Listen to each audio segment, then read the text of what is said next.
Hello दोस्तों, आप सभी का एक नए वीडियो में स्वागत है और आज मैं आप लोगों को एक इंटरेस्टिंग स्टोरी बताने जा रहा हूं। तो आप लोग सभी इस वीडियो को पूरा जरूर देखेंगे। मैं आप लोगों को एक एक रूल बताऊंगा, आप लोगों को कोई दिक्कत नहीं होगी। Yes friends, today I am determined to explain each and every rule of grammar. So today's video is going to be really very interesting and knowledgeable. दोस्तों, यदि आप अपनी इंग्लिश को इम्प्रूव करना चाहते हैं तो यह चैनल आपके लिए बेस्ट है। यदि आप लोग मेरे चैनल पर नए हैं तो जरूर सब्सक्राइब कर लीजिए और मेरे दूसरे सभी वीडियोज को जरूर देखिए।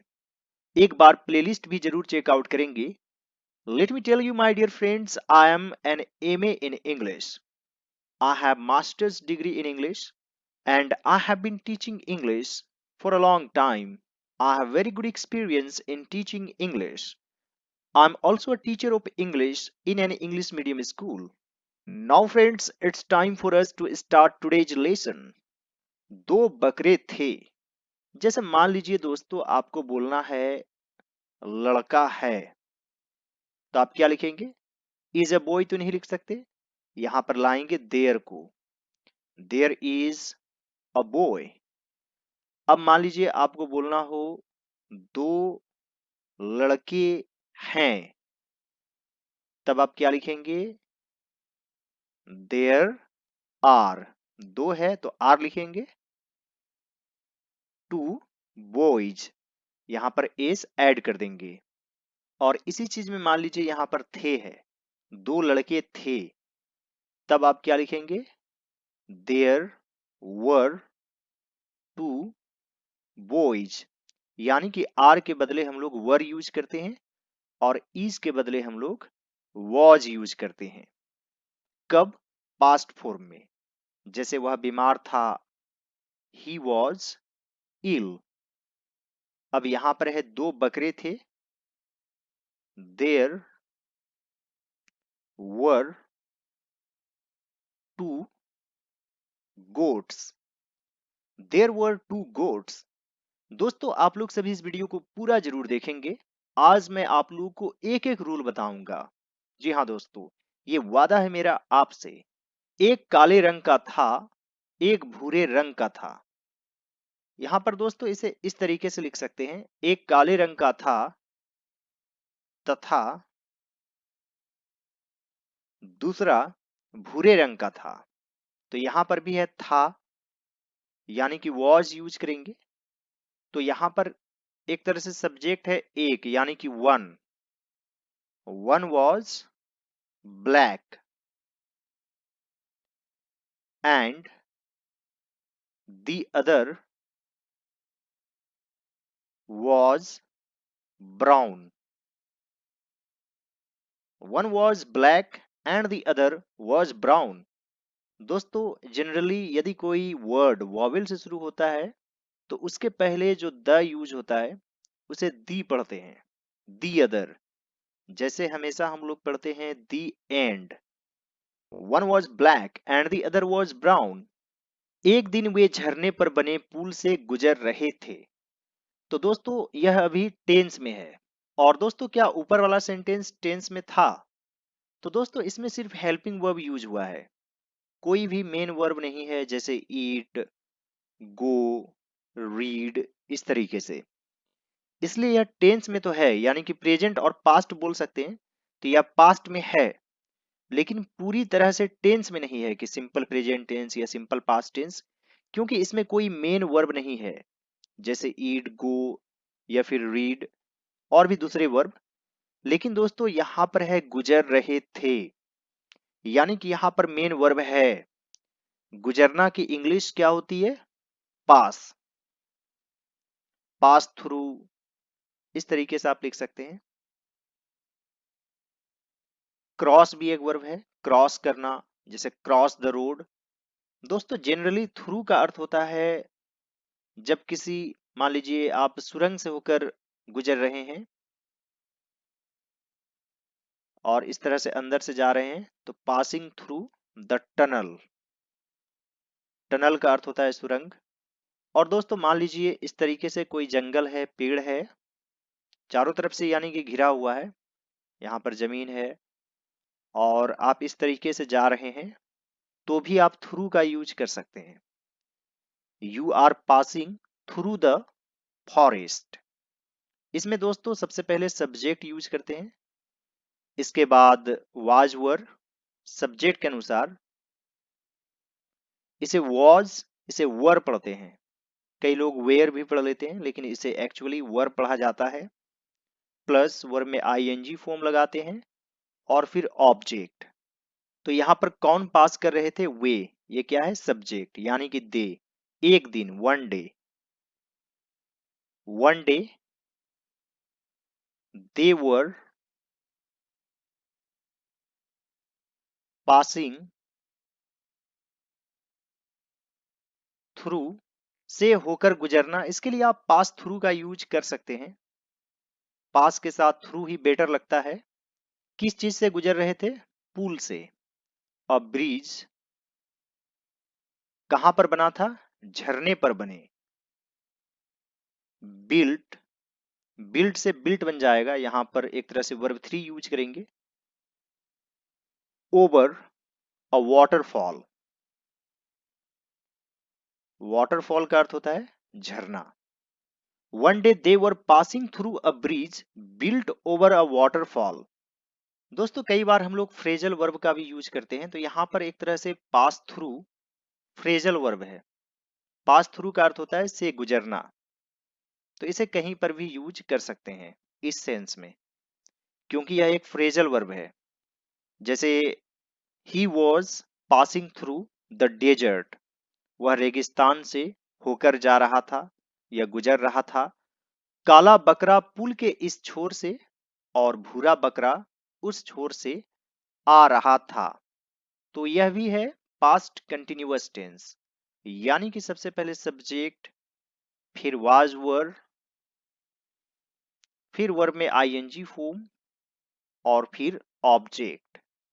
तो यहां पर लिखेंगे द ब्लैक गोट। दोस्तों बकरे की चर्चा अब दोबारा हो रही है, इसलिए जब सेकेंड टाइम एक ही वर्ड को लिखते हैं यानी किसी नाउन को लिखते हैं तो द यूज कर लेते हैं, क्योंकि उसके बारे में अब जान चुके हैं, वह डेफिनिट हो चुका है। इसलिए हम लोग डेफिनिट आर्टिकल का यूज करते हैं। डेफिनिट आर्टिकल क्या होता है? द। और इनडेफिनिट आर्टिकल क्या होता है? ए और एन। जब किसी के बारे में नहीं जानते हैं, जैसे एक लड़का था, देयर वॉज अ बॉय, उसके बारे में नहीं जानते हैं, और आप ऑलरेडी किसी के बारे में जानते हैं, जैसे यही वो लड़का था, दिस इज द बॉय जिसने मेरी कलम चुराई थी। तो यहां पर वॉज यूज करेंगे, था है। दिस वॉज द बॉय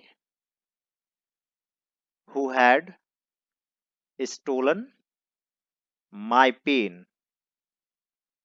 यही वो लड़का था जिसने मेरी कलम चुराई थी।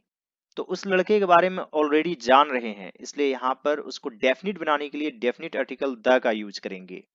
This was the boy who had stolen my pen. तो इस तरीके से द का यूज हम लोग करते हैं। दोस्तों जब फर्स्ट टाइम लिखते हैं, जैसे मान लीजिए एक घर था, देयर वॉज अ हाउस। अब जितनी बार भी हाउस आएगी तो द से शुरू करेंगे।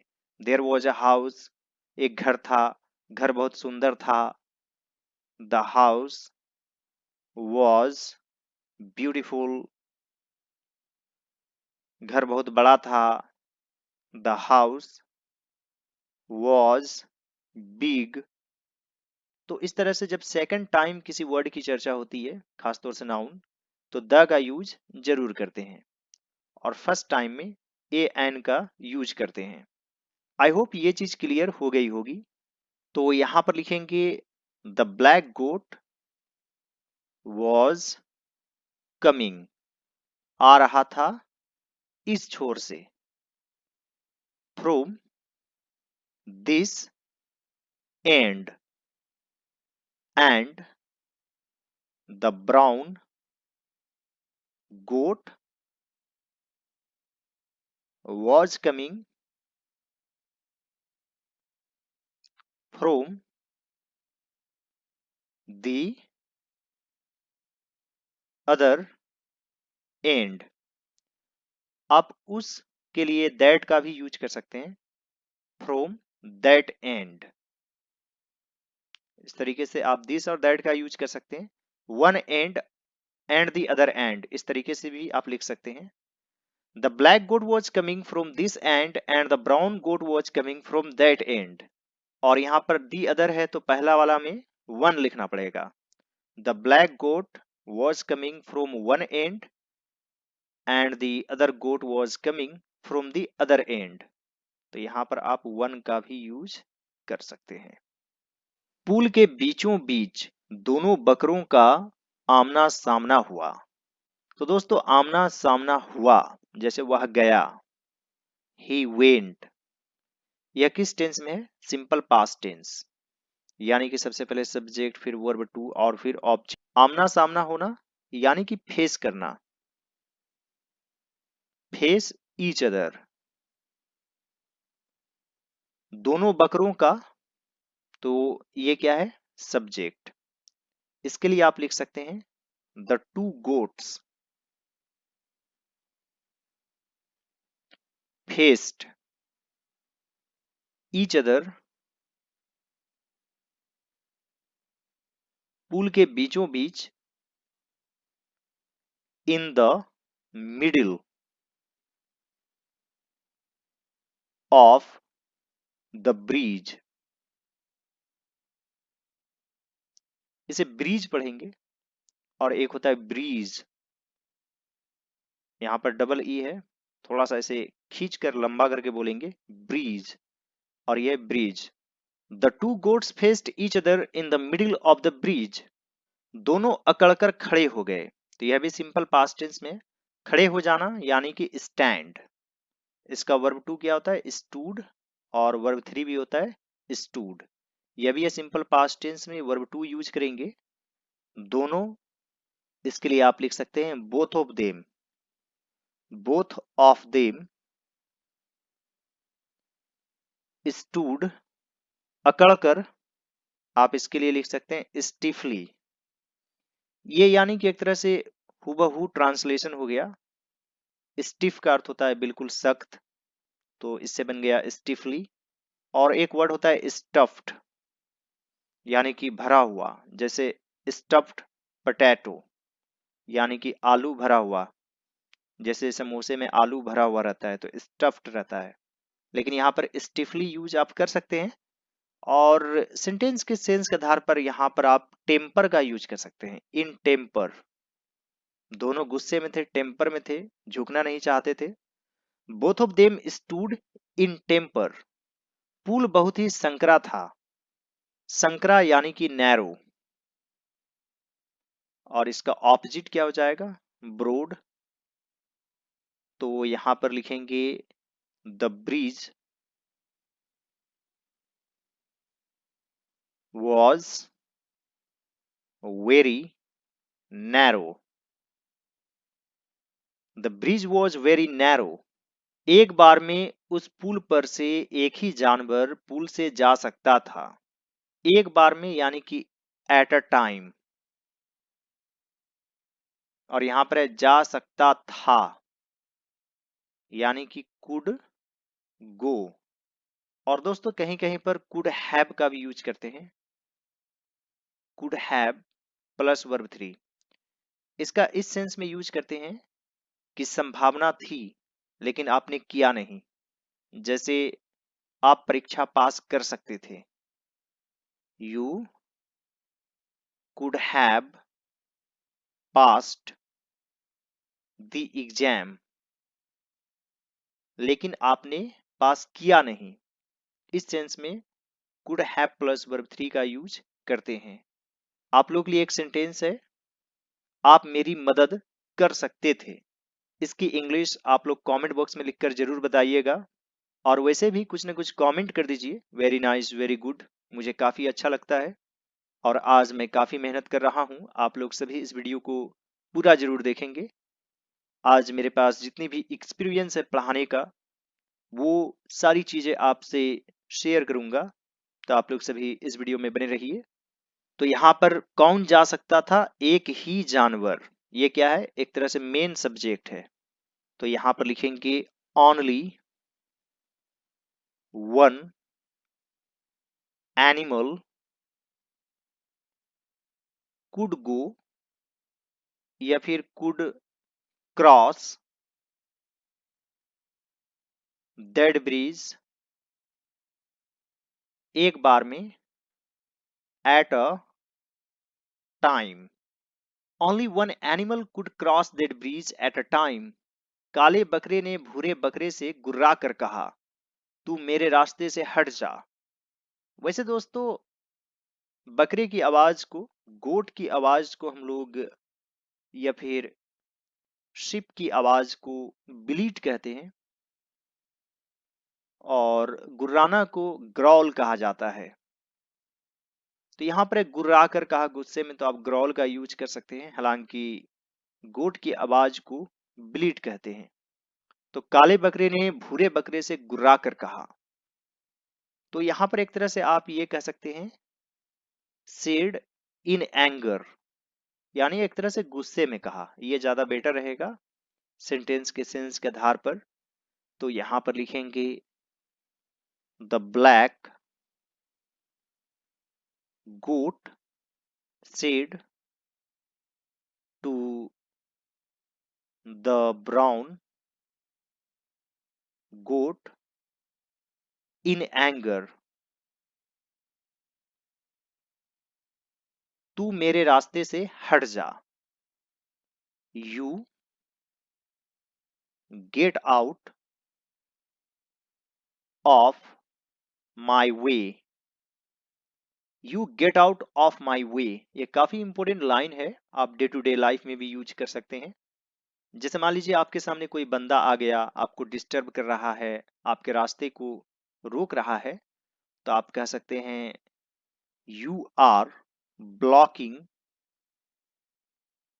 माई वे।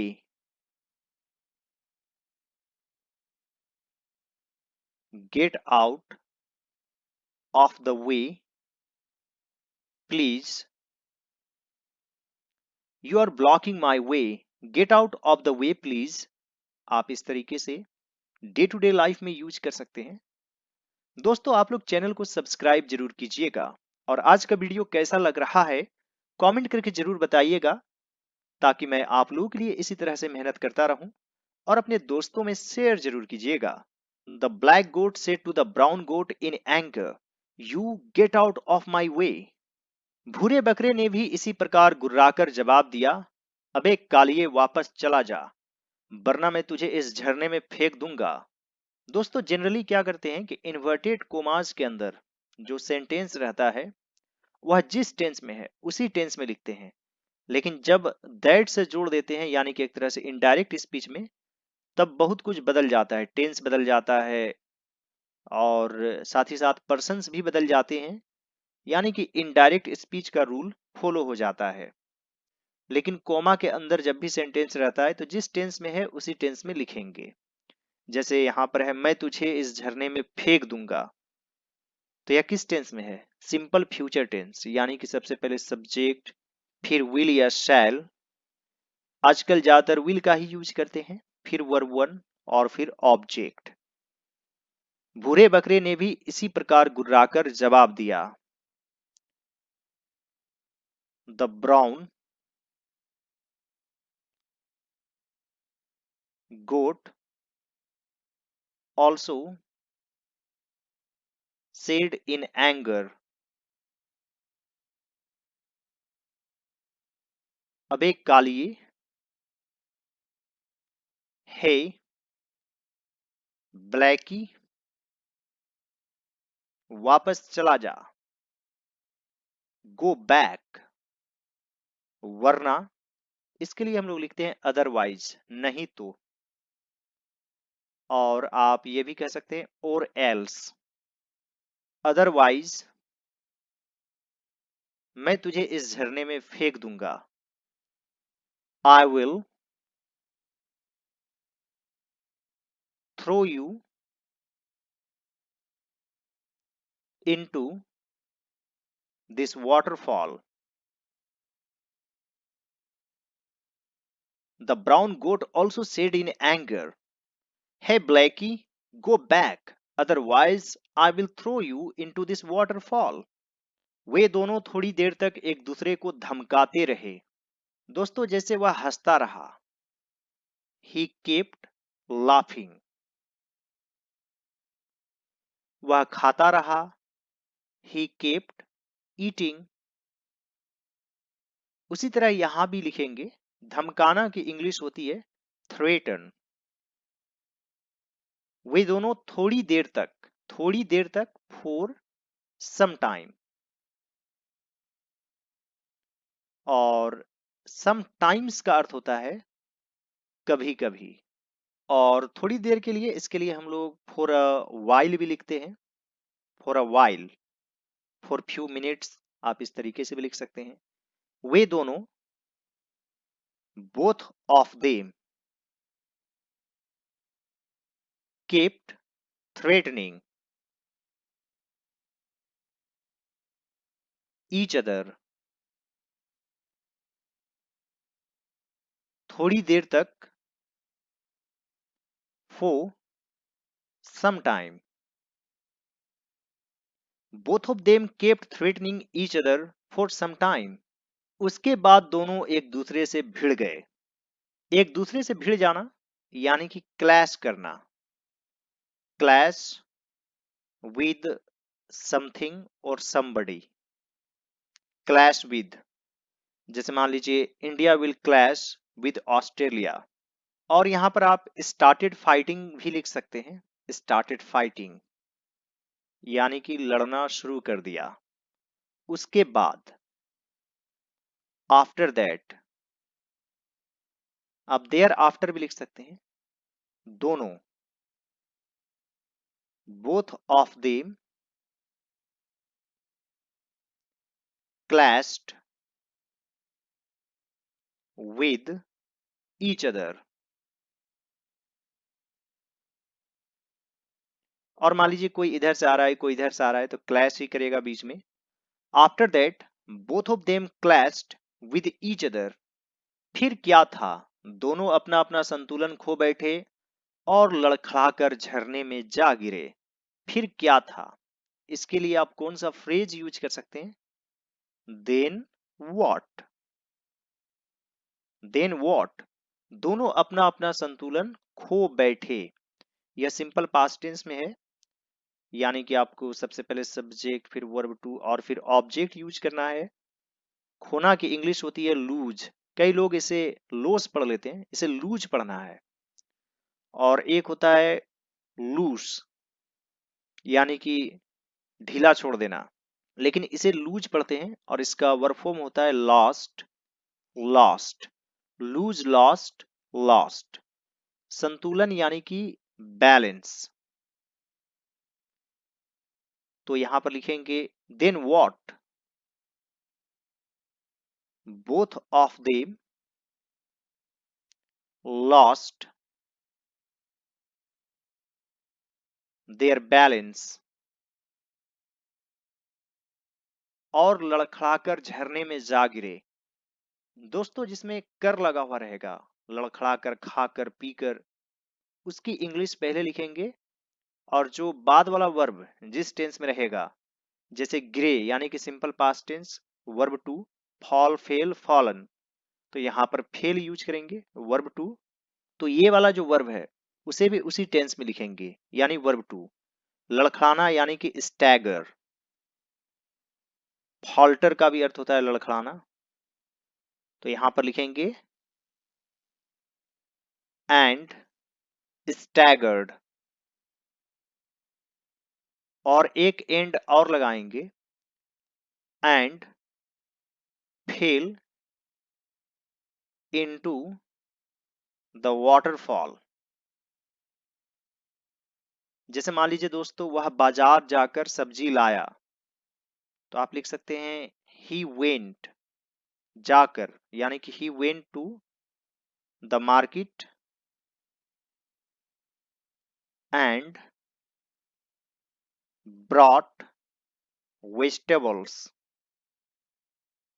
तो इस तरीके से बीच में एंड को ला देंगे और दोनों तरफ वर्ब टू यूज कर लेंगे। बाजार जाकर सब्जी लाया। He went to the market and brought vegetables. और कई बार में दोस्तों हैविंग गोन का भी यूज करते हैं, आफ्टर गोइंग का भी यूज करते हैं, जैसे वह खाकर आया। He ate and came, आप इस तरीके से भी बोल सकते हैं।